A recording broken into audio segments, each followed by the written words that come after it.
Hello mga B, ito nga pala ang ganap for today's video. Bali na sa akin pa nga si Baby Marco. Di pa kasi nakalabas ng hospital yung mama niya.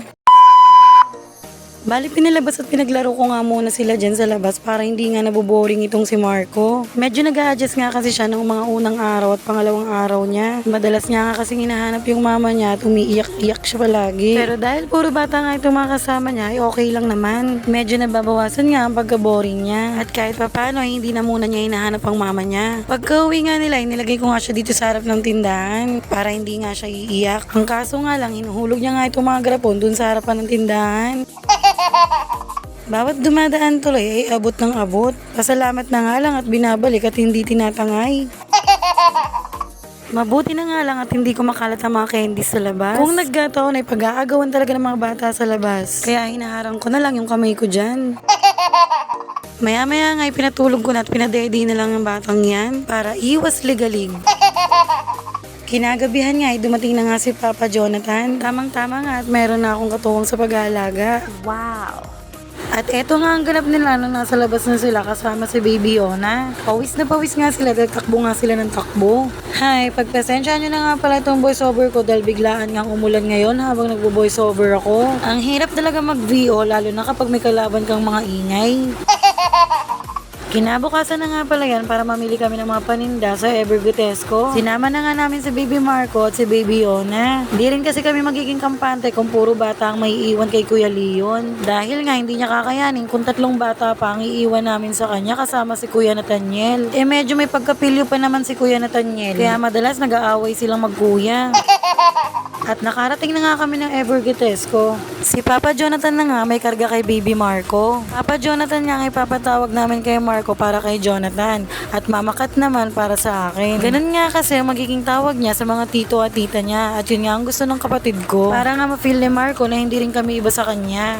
Aww. Bago nga kami nag-grocery, ay dumaan nga muna kami saglit dito sa may Tom's World. Para kahit sandali, makapaglibang nga itong 2 bulinggit na to. Di pa man natatapos ang araw, ay haggard na aketch. Sinusubukan nga namin magpa-picture dito kay Coco Melon. Ang kaso nga lang, ay natatakot tong 2 batang ito. Mukhang hindi sila natutuwa. Makikita mo nga naman sa mga itsura at galaw nila na ayaw talaga nilang lumapit. Pero bakit pag sa YouTube ay tuwang-tuwa kayo pag napapanood nyo sila? At nakikipag-agawan pa nga kayo ng cellphone. Mas minabuti na nga ni Marco na mag-walk out. At tuluyan nang pumasok sa loob ng Tom's World. Isinasakay nga namin ng solo si Marco dito pero parang natatakot nga siya. Kaya hindi na lang pinilit ni Papa Jonathan at pinagsama na nga lang silang dalawa sa iisang car. Mukhang okay naman si Marco at hindi na nga natatakot. Pero parang mukhang naiipit na nga si Ate Yona. Pero mas okay na rin yan para may kasama nga si Baby Marco. Hinayaan na nga lang muna namin sila maglakad-lakad dyan. Pagkatapos nga pumasok na nga kami sa grocery store. Konti nga lang yung mga bibilhin namin kaya nilagay na namin sila dyan para hindi na kami mahirapang maglakad-lakad. Pero dahil mainipin nga si Baby Marco kaya nagpaiba-iba siya ng pwesto. At akalain mo ba namang nakapag free taste pa sila ng Cloud9? Dahil nga binigyan sila ng 2 mababait na stuff. Aww. At di pa nga nakontento, naka2 pre-taste na nga sila pagbalik dyan. Natataon lang talaga na hindi ko na tsempohang mabidyohan. Dahil nga nagka-calculate din kasi ako ng mga pinamimili namin. Makikita mo nga naman sa mukha ng bata na nakain ng kain. Dito nga, tapos na nga kaming makapamili. Pero dahil tinanggal nga ni Marco yung sapatos niya, kaya binalik ni Papa Jonathan. Sa ngayon nga, ganito lang muna karami yung mga pinamili ko para pandagdag tinda. Sana soon mga malalaking cart na ang mapuno ko. At syempre, mamanifest natin yan. Nakapila na nga ako dyan sa may cashier para nga matapos na. Dahil ang baby na iyan ay nagliligalig na. Kaya hinaharot-harot na nga lang ni Papa Jonathan dyan para malibang.